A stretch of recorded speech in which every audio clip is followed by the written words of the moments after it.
Hey, good day, everyone. Bert Salazar here. Welcome to another Cambridge webcast. Today, I'm very excited because I'm going to be talking to you about a topic that is very critical for the vast majority of my clients and the vast majority of Americans in the marketplace. And our discussion today on this webcast is going to be the importance of principal protection for your retirement assets. And what I mean by that is for many, many years, we have been promoting principal protection because stock market volatility and interest rate volatility is one of the major eroding factors that many of our clients have had to go through in retirement.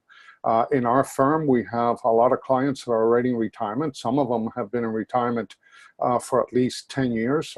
Others are 5 years into retirement. We also have a number of clients that are anywhere between 5 and 10 years away from retirement. So whenever we start to have discussions about retirement planning, retirement distribution, where is the income going to come from, one of the major concerns that the vast majority of Americans should have is how to protect their assets in retirement. So I'm going to have a short presentation for all of you that I will hope that it's going to open your eyes, because at the end of the day, you know, information without education always leads to failure. And our goal here at Cambridge is to help you see things from a different perspective and also help you create a viable and profitable retirement life.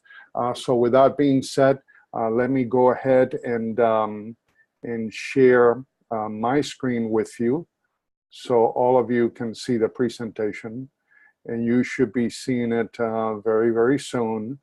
And let me walk over to the presentation now and let me get it off the ground, and there it is. Okay, so again, today we're going to be discussing the importance of principal protection in retirement and how important that is when it comes to your retirement distribution planning. Now, obviously, I always like to start with a thought of the day. In this case, Nancy Duarte said many years ago that the future isn't a place that you're going to, it's a place that you get to create. So for those of you that are somewhere between 5 to 10 years away from retirement, you have to think of your retirement distribution planning as a future that you get to create. And if you do it the right way, it could be an excellent future. If you don't do it the right way, then sooner or later, you and your family are going to pay the price for lack of preparation when it comes to retirement distribution planning, because at the end of the day, you don't have a second chance to make a first impression. If you don't get it there right the first time, chances are you're going to be in for a bumpy ride for the rest of your retirement life. Now, one of the questions I do ask clients whenever we engage in a retirement distribution planning or in a retirement planning conversation is, you know, would you jump out of an airplane without a parachute? Now, unless you're thinking about suicide, and none of my clients think about that, then there's a very high probability that you would never, ever, ever jump out of an airplane without a parachute. As a matter of fact, for most of us, if you've ever had the courage to go ahead and jump out of an airplane, not only are you going to have your main parachute, but you're also going to have a reserve parachute with you. And most Americans would argue that if they could carry 3 or 4 parachutes in that one jump, they would do it without any type of hesitation. So what we're going to be talking about today is, you know, your assets, and do they have any type of parachute around them, and what it is that you need to do in order to make certain that you create that safe landing for yourself, your business, and your family for the rest of your life. Now, one of the major discussions that we need to have is the difference between average returns and actual returns. And what I mean by that is that many times, you know, any type of reporting that you receive from a mutual fund company will more than likely give you the average return. So in this scenario that we're going to walk you through right now, that I'm going to walk you through, take a look at this simple scenario here. So let's say in year 1, you have a 50% loss, and in year 2, you have a 50% gain. Now, the mutual fund company is going to report that the average return for the 2-year, from year 1 to year 2, has been 0%. In other words, you had a 50% loss and you got a 50% gain. The average 2-year return would be 0. Now, as Paul Harvey used to say, now the rest of the story. So, once we get away from the average and we get into the actual, I'm going to give you 2 examples of how this works, then I think you're going to notice a tremendous difference between the average and the actual. Now, let's put actual numbers to this first equation that I have just walked you through. So let's say that you have an investment of $100,000. And in the first year, you have a loss of 50%, as you notice here at the very beginning of this exercise. Now your account value has gone from 100,000 to 50,000. In the second year, you have a 50% gain. So your $50,000 account value went up to 75,000. So although the average 2-year return for that 50% minus and the 50% plus was a 0 rate of return, your actual losses are at a negative 25%. So there's a major difference between the averages and the actuals. The averages do not take any actual investment components into the equation. They're just looking at the actual return on the portfolio. But when you actually do the math and when you actually put the numbers behind it, you notice that in this exercise, there's a 25% loss, although the average return for the 2-year portfolio was 0. Let's go ahead and take a look at another exercise. In this one, we're going to have a 20% gain the first year, and then we're going to have a 20% gain in this loss in the second year. So the average for the 2-year is again 0. But when you actually put numbers behind it, same $100,000 investment, we notice at the end of the first year, your investment went from 100,000 to 120,000 because you had a 20% gain on that investment for the year. Yet, when you apply the second year 20% loss, now your account value goes back down to $96,000. So although the average return was 0 for those 2 years, your actual return was a negative 4%. And I'm not including fees or participation, or any of those things, or 12b1 fees the mutual fund companies may charge, or sales charges, and so forth. We're just looking at the investments on a per se basis. So just so you'll know, the average difference between an average return and an actual return could be anywhere between 25 to 35%. So you have to pay attention to the actual numbers because, the masses have a tendency to live on the averages. The individuals like you and myself, we live on the actual. Now, we're enjoying something very interesting that has never happened in the history of the U.S. Stock market. And we have had the longest run in the market to date. As a matter of fact, as of August 22nd of 2018, we are now at a 9.5-year bull market milestone, meaning that we have just surpassed the longest bull market in the history of our country. Now, bear in mind that the average bull market lasts approximately 5 years. Now, what that tells me is the following. Bull markets have a tendency to crash as opposed to slide. So whenever a market is going to crash, especially bull markets, they don't go on a whimper, they don't go on a slow slide, sliding scale or any of that. They go through a tremendous crash. And I think the big question to all of us on this webcast today is, are we closer to a crash today than we were a few years ago? Now, it's a numbers game. So I would argue that although the economic trends are on the positive side, and we may still have some steam left in this bull market, we're a lot closer to a crash than we have ever been before. The big question for you is, how many crashes can you afford during your retirement life? Remember, you have the accumulation and you have the distribution. During accumulation, it's like climbing a mountain.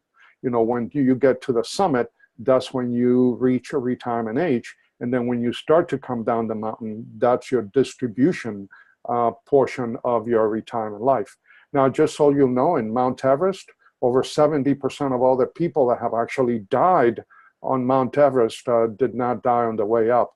They actually died on the way down. So, you know, if getting old is a bad thing, getting old and running out of money is even worse. So you never want to run out of money before you run out of life. So, you know, how many of those can you really enjoy?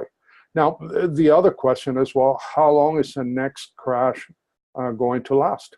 And just for informational purpose, the longest recovery after a market crash took 25 years. How many 25 years do you have in retirement? How many 15 years do you have in retirement? How many 10 years do you have in retirement? How many 5 years do you have of market crashes and losses in retirement when you're no longer producing any retirement income to offset those dependencies? Now, the big question again, as we talked about early in this webcast, is, you know, how many parachutes do you have on your assets and your retirement investments? And that's a major question that all of us should be asking ourselves. All of you should be asking yourselves as we move forward into this exercise. The other question is, are your investments prepared for the double crash? Yes, there will be a double crash, and I'm going to share what that crash is going to look like in the next couple of minutes. Now, let's talk a little bit about market history. And I always like to have a discussion on market history, because we as Americans and as investors, we have a tendency to forget. In other words, we have a very short memory. So let me refresh your memory in the not too distant past. Now, let's look at the Dow Jones. That's a Dow Jones Industrial Average. In December of 1999, the Dow Jones actually hit a milestone at that point in time. It reached 10,000 points in December of 1999. Now, by the year 2007, or October of 2007, it had also reached another milestone. It actually hit 14,700 points at that point in time. Now, by March of 2009, it had also reached a milestone. The market dropped significantly, and it was back down to 6,700 points. And then it fought and it crawled its way back in the same year, 2009. And by December of 2009, it was back up to 10,000 points again. So it started at 10,000 in 2009. And by the end of, or started at 10,000 in 1999, and by the end of 2009, the market ended up, the Dow ended up back again at 10,000. What do I call that?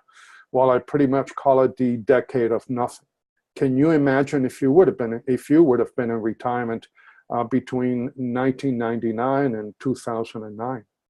What if you were in retirement when the market dropped to 6,700? And as part of your retirement, you needed to take distribution because you needed to maintain your standard of living.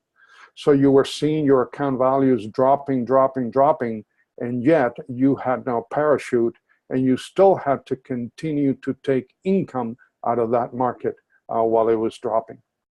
Now let's look at the NASDAQ.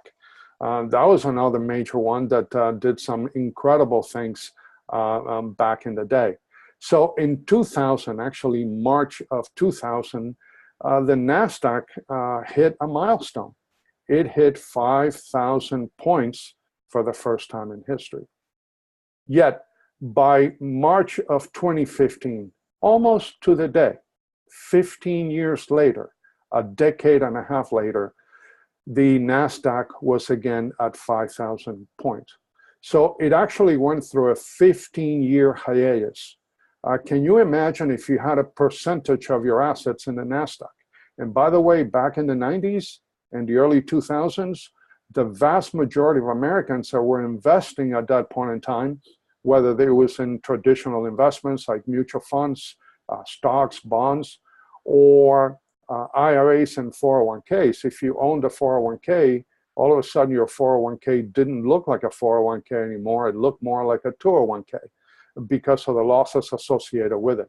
How many years can you go with this kind of volatility and this kind of hiatus, both a 10-year hiatus for the Dow and a 15-year hiatus for the NASDAQ, and to still be able to survive to a ripe old age and not running out of money before you run out of life. So it's something to truly consider when it comes to your retirement distribution planning.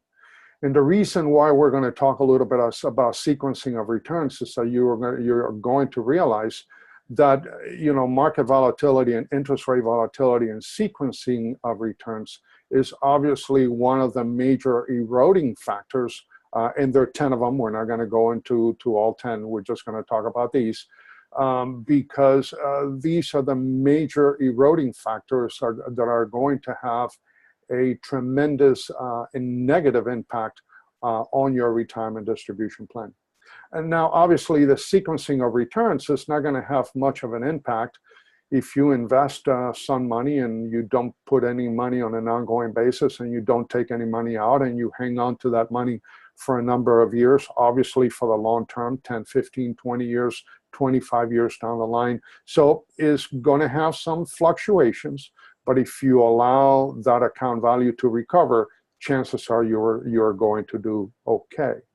Now, on the other hand, when you are in retirement distribution planning and you need to take money out of your retirement accounts, whether the market goes up or whether the market goes down, the sequencing of returns does play an incredible role that all of you need to be aware of. And I'm going to walk you through an actual exercise that happened so you can see the impact of sequencing of returns when it comes to retirement distribution plan.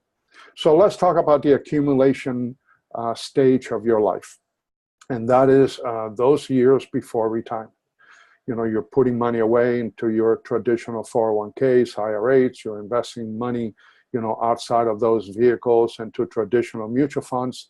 And because of the fact that you're still productive and you're still working, and so is your spouse if you happen to be married, you're not going to need those assets at least until the day that you retire. In other words, you're putting money away. So at time of retirement, you go from people at work to money at work, and that's what happens in retirement.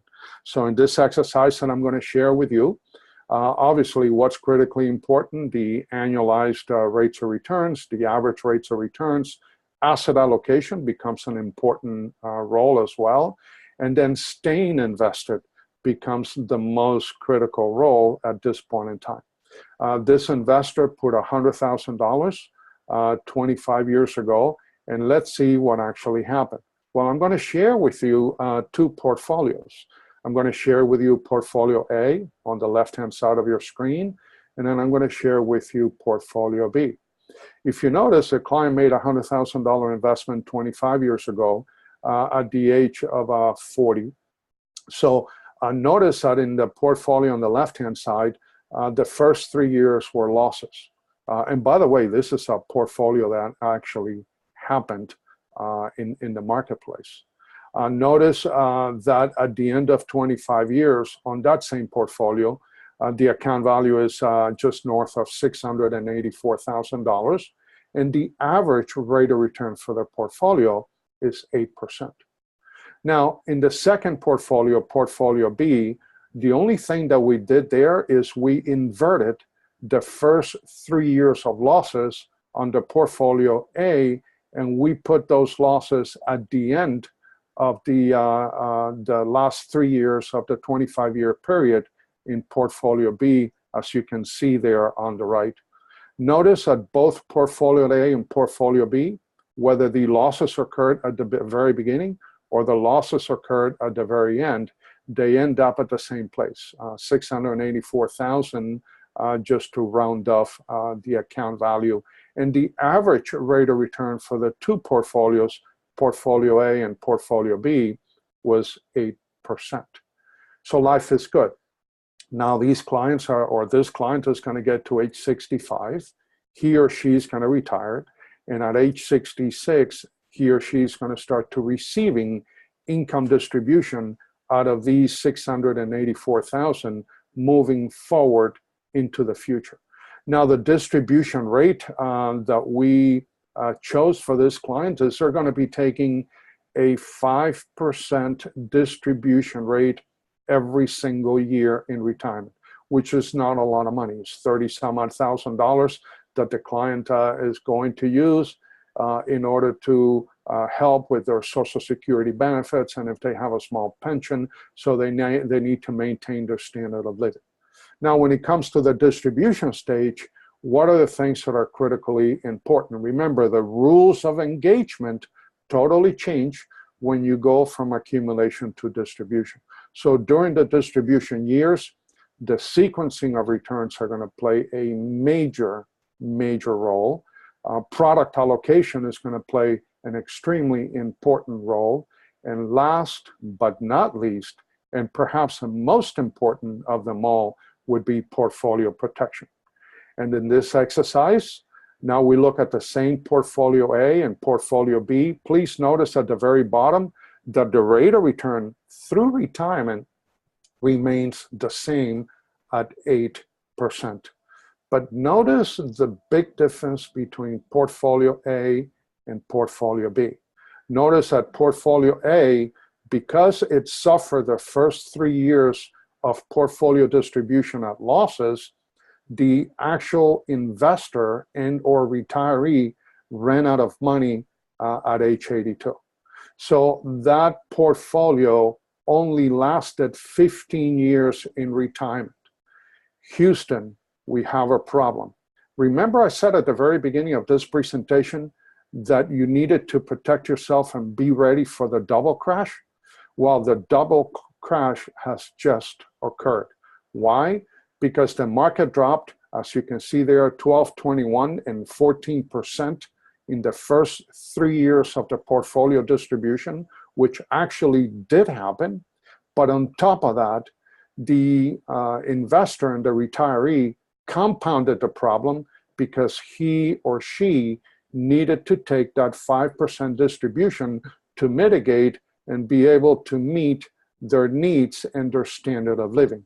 That's where the double crash comes into play. On the other hand, by shifting those 3 years of losses toward the end of the portfolio and portfolio B, which by the way made no difference during the accumulation years, take a look at what it does during the distribution years. At the age of 90, portfolio B still has over $2.6 million of assets available to this investor, where portfolio A ran out of money at age 82.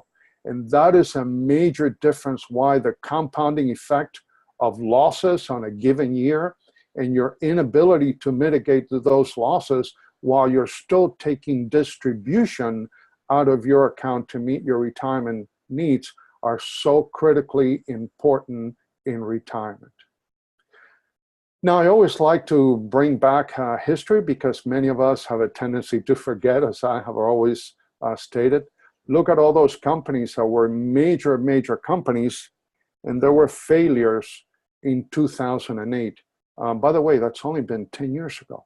We're in 2018, this is in 2008. And everybody has a tendency to forget what happened to the market in retirement in 2008. And what would have happened if you would have had 2 or 3 years of losses, as it did happen back then, and you had no choice but to take distribution out of your investments. Now, the other question that I get asked all the time by clients is, well, Bert, how do we manage risk? And my answer is simple. Well, you can avoid it, you can manage it, or you can transfer it. And what we're gonna be discussing today is how do you transfer that risk of longevity from yourself to an insurance carrier? And that is a major advantage that you have when you transfer risk. Because remember, insurance companies know how to manage risk. They've been doing it for hundreds of years. And it's much easier for them to manage the risk of many as for you to manage the risk of few, or even just the risk of yourself. So we're going to talk about some of those capabilities And now we're going to have a discussion about retirement annuities. See, annuities are primarily designed for guarantees. And whenever you purchase an annuity, what you're doing is you're transferring that risk of longevity from yourself to an insurance carrier. And there are many different types of flavors that we're going to discuss in the next couple of minutes, but there are primarily two types of retirement annuities. You have your deferred annuities, meaning that you're putting money away, but you're not going to touch for a number of years. So if you're 40 years of age and you put money into annuity and you want to start using the money at age 65, you're going to have a 25-year period like the ones that we have covered in which to do that. You could be 50, you could be 55, you could be 60, you could put money away into a deferred annuity because you're not going to need the income, or you're not going to need to invade principal of that annuity until some point in time in the future. And you have different flavors. You have fixed index, and then you have variable annuities. Now you also have your immediate annuities. And the immediate annuities, as the word states, are those annuities that are going to start right away. You take $100,000, $200,000 to an insurance company and say, look, I want to give you $200,000 or $100,000. I want to get an annuity for the rest of my life and also for the rest of my survivor spouse's life. And an insurance company will be able to provide an annuity to you, in which is money that you and or your surviving spouse, if you so desire, will not be able to outlive. So you're now shifting that longevity liability from yourself and from your surviving spouse to an insurance company for the premium that you're paying. Now, let's talk a little bit about our principal protection program. And this is one that, we specialize here at Cambridge, because at the end of the day, for us, it's very important to make certain that all of you that are working with us, and many of you on this call are already working with us, that you get to enjoy retirement, that the only thing you have to worry about in retirement is to wake up on the green side of the grass, because we're going to be able to take care of everything else, and you're going to have a very peaceful and joyful retirement as well. The one question that I always ask my clients is, what's better, a hammer or a screwdriver? And they'll say, well, Bert, what do you mean by that? And I said, well, seriously, what's better, a hammer or a screwdriver? And they said, well, it really depends what you need it for. I mean, if you have to drive a nail into a wall, a hammer is going to be the most effective tool. But if you're going to be, if you're trying to screw a screw into a piece of wood, then a screwdriver is more than likely going to do the job. Now, can you take a hammer and try to screw a screw without having to use a screwdriver? I guess you could. It's not going to look pretty. So at the end of the day, everything, depending on your goals, needs and objectives, have to be designed from a retirement perspective, depending on those goals and objectives, and not on what anybody else may be using, because their financial world may be totally different than yours. So by the same token, there are many different flavors of principal protection and retirement annuities. Now you see there the logo for Baskin-Robbins. And if you look at the logo and you look closely at the logo, and if I were to ask you how many flavors of ice cream are there Baskin-Robbins, the logo tells you, and you see there in the center is 31 flavors. So the same thing applies to retirement annuities. There are many different flavors, and you have to work with a retirement strategist that understand how these annuities work and how they fit in your retirement life and that of your family when it comes to retirement distribution planning. Now, what are some of the advantages of annuities? Well, tax-qualified annuities, and those are, by the way, annuities that you purchase with qualified plan money. In other words, IRAs, 401ks, SEPs, pension money, and the like. Tax-qualified annuities grow tax-deferred, and they also have contribution limits, and the contribution limits are dictated by the IRS code.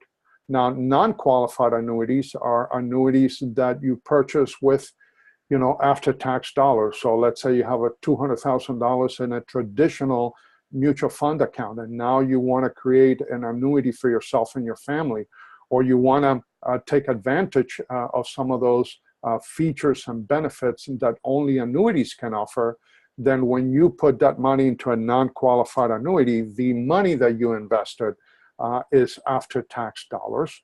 And now, obviously, that money will continue to grow tax-deferred.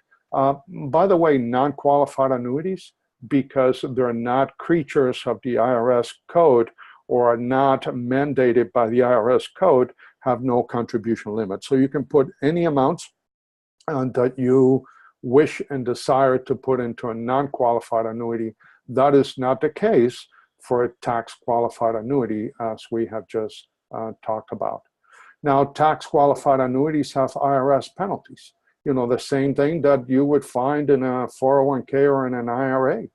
You know, you have the 59.5 rule, which applies to premature distribution, and that's a 10% penalty if you don't qualify for one of the exceptions to the rules. And then you also have the 70.5 rule, which is the required minimum distribution rules, which apply a 50% penalty. Yes, you heard me right, a 50% penalty on assets that you should have taken out of that annuity starting at age 70.5, which you failed to do so. So you have to be very cognizant of those IRS penalties, and you have to make certain that you're always working with a retirement strategist that understands how to navigate through those retirement distribution penalties and how to minimize and/or eliminate those liabilities on your behalf. Now, non-qualified annuities only have the 59.5 rule. And the issue is simple. You know, whenever the IRS allows you to put money away, have that money grow on a tax-deferred basis without having to pay taxes to the IRS every single year, then they're going to place certain rules. So on the non-qualified side of the ledger, the only rule that you have there is 59.5. So if you take money out prior to age 59.5, you'll have a 10% penalty and or also taxes off on that distribution as well.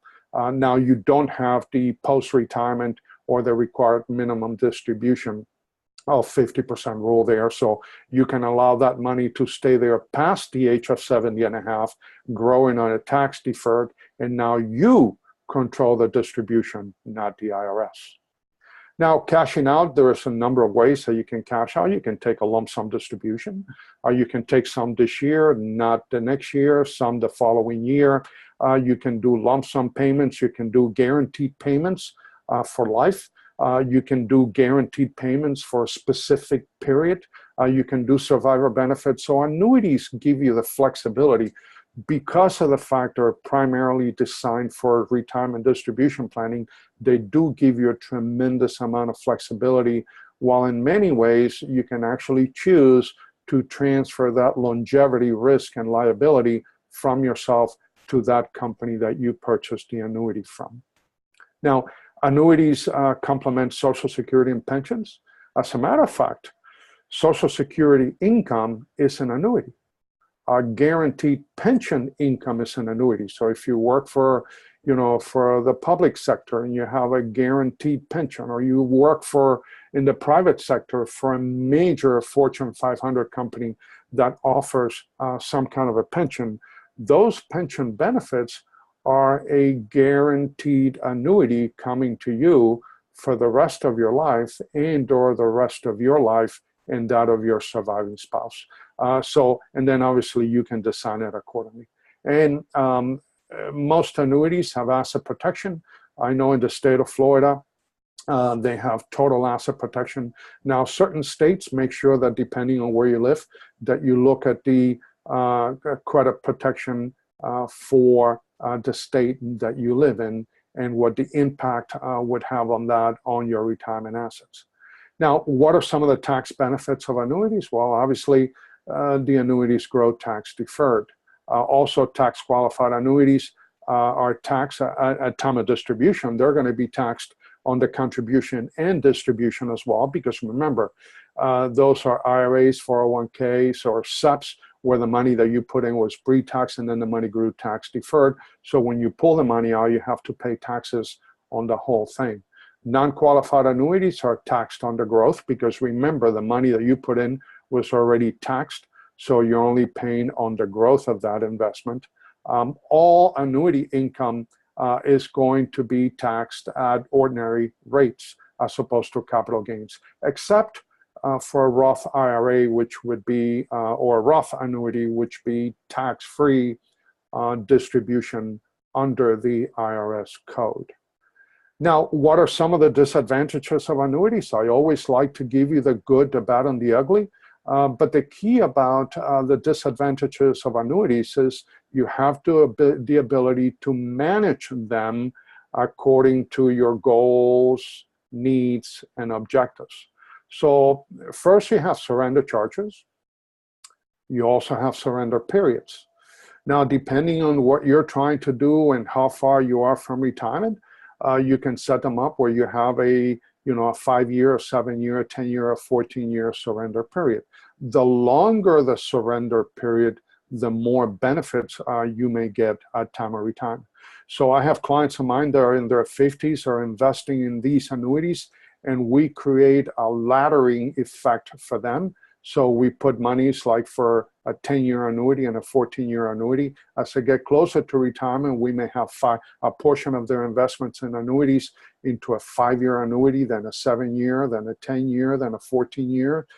If you're older when you engage us from a longevity planning perspective, then we're not going to use any 14-year annuities. We may use a 10, but most of the time we're going to stick to the 5 to 7 years annuity. So that way, when you have the need for retirement distribution planning, you start to invade principal of it and interest on those annuities that no longer have a surrender period based on the planning that we did at the very beginning of the planning stages by creating a customized tax-preferred retirement blueprint, which is what we do the very best for all our clients.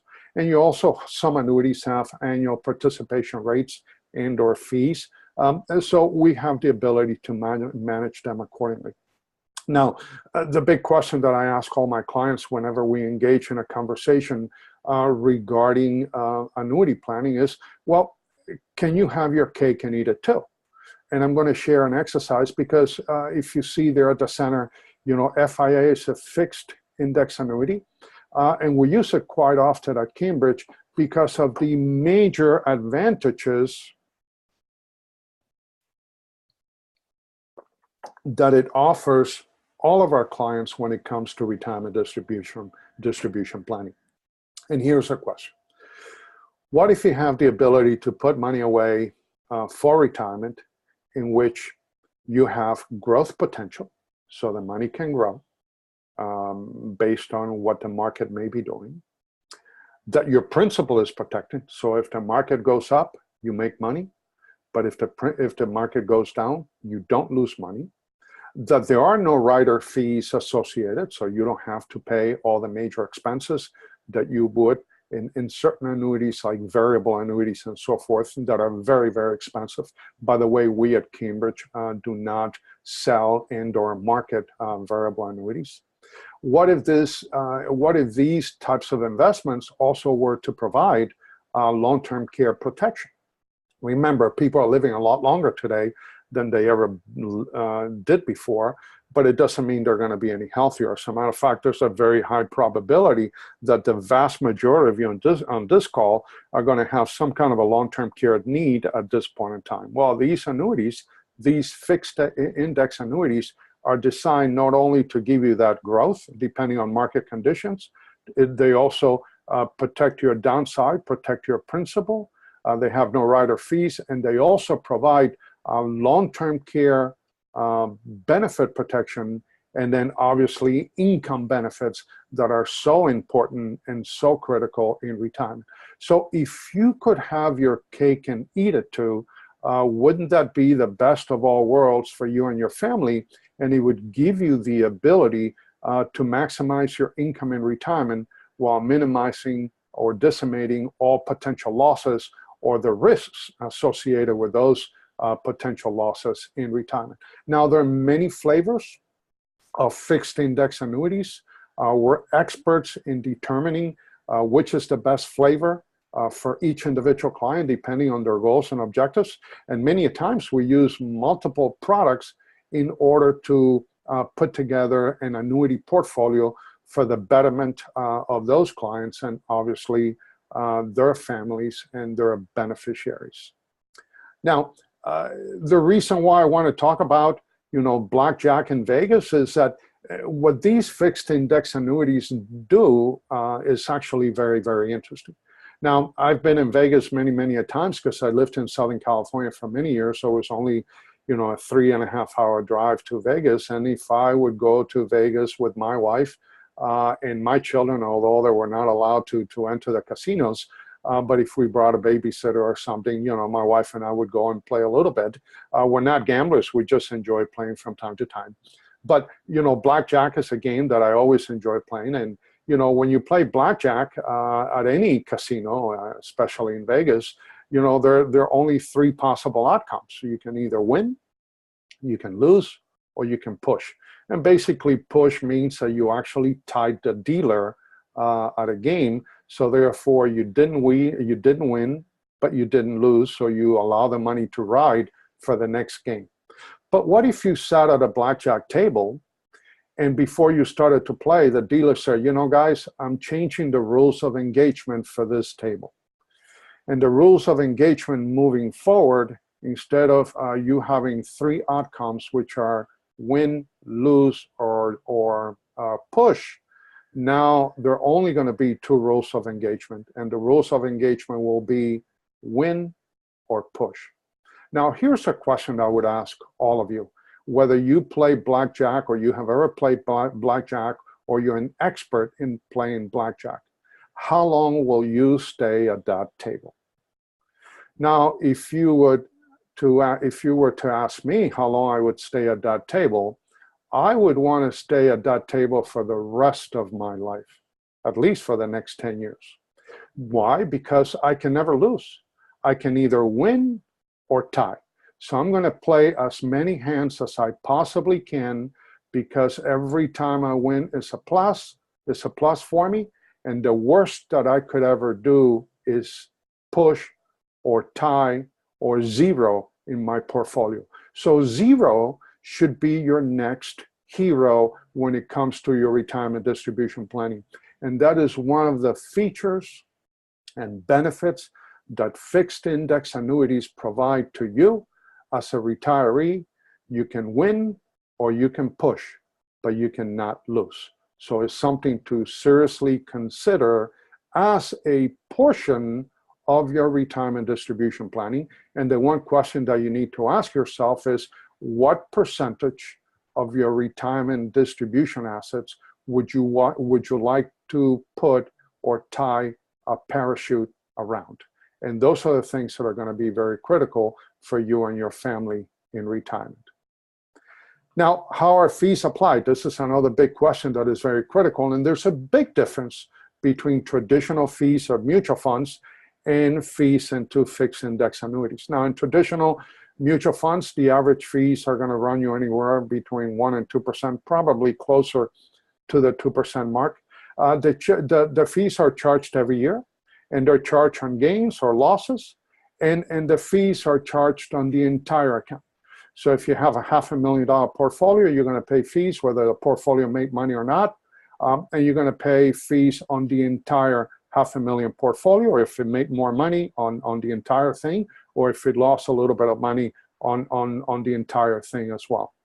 Now, for fixed index annuities, they work a little bit different. Now, the average fee is going to be between 1.5% and 2.5%. Obviously, the insurance carrier that are selling these, the carriers are selling these fixed index annuities, because of the promises and the guarantees that they made to you as an investor that you cannot lose, you can only win or push, as we did in the exercise with Blackjack. They need to protect the downside by buying puts and by buying, obviously, long-term bonds, which they do very, very efficiently every single year. So obviously, they're going to charge anywhere between 1.5% and 2.5% in fees. What is different between the way that they charge fees as compared to traditional mutual funds in the marketplace, or any investments that you may have, whether the mutual funds happen to be inside an IRA or inside a 401k, is that in fixed index annuities, the fees are only charged on the gains. That's extremely important. They're only charged on the gains, and they're only charged on gain years. So for instance, if you had a $500,000 portfolio and it gained, let's say it went from 500,000 to 530,000, you're only going to pay the fee on the 30,000 of growth. You're not going to pay the fees on the $500,000 that you had in the account at the beginning of the year. That doesn't happen with traditional investments. And the other thing that is very critical, the fees are only charged on the years where you have a gain in your portfolio. Now, try going to your mutual fund company and say, hey, listen, I want to change the rules of engagement moving forward. I would like for you to go ahead and only charge the fees, so you're going to charge on my account only on years in which we make money. What do you think that mutual fund company is going to say to you? It's more than likely going to tell you to take your account somewhere else because they're not willing to do that for you. So it's something very, very different, something very critical, something that you need to pay attention to when you are designing your retirement distribution planning and your annuity portfolios as well. Now, there are many different types of investments in there. Now, remember, in fixed index annuities, your money is not invested in the market. Your money is tracking an investment in the market, because remember, your money is always guaranteed. And by the way, when your account value went from $500,000 to $530,000 on that year that you had gained, that $530,000 becomes your new bogey, your new guarantee. So your account value cannot go from that $530,000. It cannot go down at that point in time. So as you make more and more money, now you're laddering those guarantees to a higher and higher level. So every time you make money, you cannot lose from that new balance that you have on that account value at the end of the year. Now, what are some of the annuity questions that you may have? Based on the type of retirement platform that we do for our clients is, well, can I lose money? And the answer is no. If they're, as long as they're in immediate fixed or index annuities. Now, obviously, it's based on the claims paying ability of the insurance companies, but we don't use in our portfolio any insurance company that has not been in the business for at least 100 years, because they have had the ability to experience and they have been able to see it all. There are companies that we use in our annuity portfolio that have been around since the 1850s. So that tells you how strong and how viable these organizations are. Will my cash flow fluctuate? The answer is no. Income can only go up. And that's where you can get some inflation hedging along those lines, which is so very important, because you want to make certain that as you get older in retirement, that your income keeps up with inflation as well. Can these annuities generate income for life? And the answer is yes. And you get the opportunity to pick and choose. Now, you don't have to annuitize any of these contracts in order to get the income for life, but you have a variety of income options that you can utilize at any point in time. And then by working with a retirement strategist, or by working with a firm that specializes in what we do, you have the ability to do laddering, you have the ability to do hedging, you have the ability to create annuitization strategies where you can say, look, I want to take a portion of my assets and I want to guarantee my fixed expenses until the day I die, and I'm willing to transfer that risk to an insurance company for a premium. You have the ability to do a combination of all. And by doing so, and because of the laddering and the hedging and the principal protection strategies that we use with our clients, you can actually have the ability to increase your retirement distribution income by as much as 40%, anywhere between 25 to 40%. And that would create a much better retirement life for you and for your family as well. Now, obviously, all of this information has been very critical for you, but I always like to give you with a call to action. And for me, the definition of insanity is doing the same thing over and over again, expecting a different result. So many times I get clients that say, you know, Bert, this was really, really good information. Or people on these webcasts that tell me, Bert, this is excellent, excellent information because you were able to provide us with information that we had no knowledge of before. You know, we're also believers that information without education always leads to failure. So, but at the end of the day, you have to do something about this because, you know, you may think this is really good information for you and your family, but you know, tomorrow's another day. Life gets in the way. And once life gets in the way, 3, 4, 5 days from now, you're going to forget most of the stuff that we talked about today. And you're going to continue to do the same things that you were doing yesterday, and you will do the same things today and tomorrow for many, many years to come. So what you should do is you should reach out to us, see if you can qualify for us to be able to provide you with a customized tax-preferred retirement blueprint.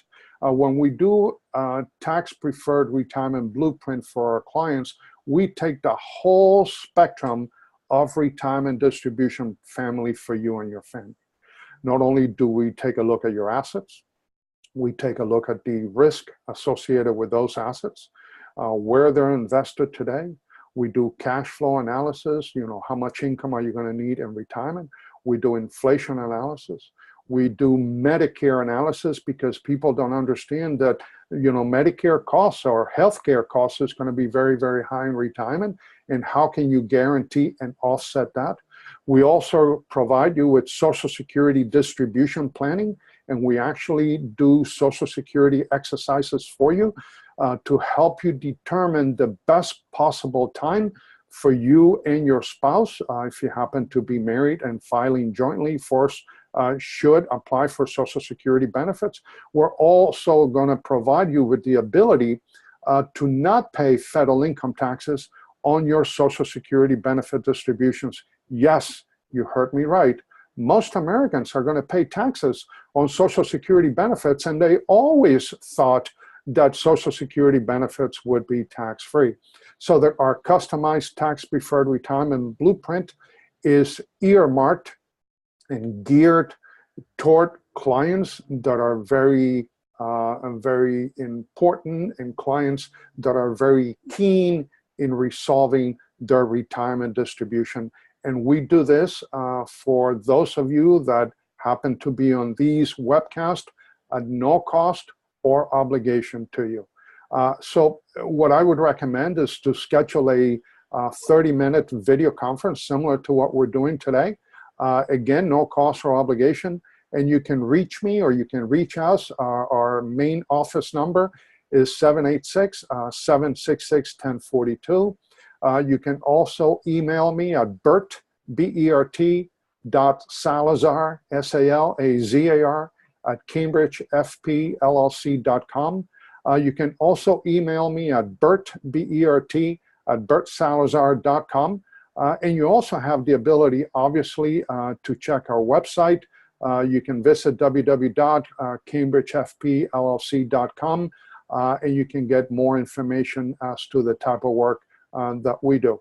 One of the decisions that we made many, many years ago was not to be all things to all people, was not to be all things to some people, but it was to be some things to some people. So we are a retirement distribution planning firm. We are retirement strategists, and that's what we do every single day of the week. And then finally, what is most important for me and what is most important for all of you to take away is that our #1 goal in these educational webcasts and podcasts and seminars that we do is to kind of help you change the way that you see things. Because when you change the way that you see things, the things that you see change. So again, I'm hoping that you have enjoyed this workshop.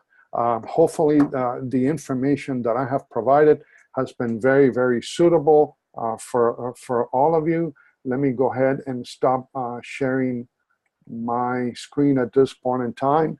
And again, I want to thank you for being here today. And by the way, if you're not going to use our services, that's okay.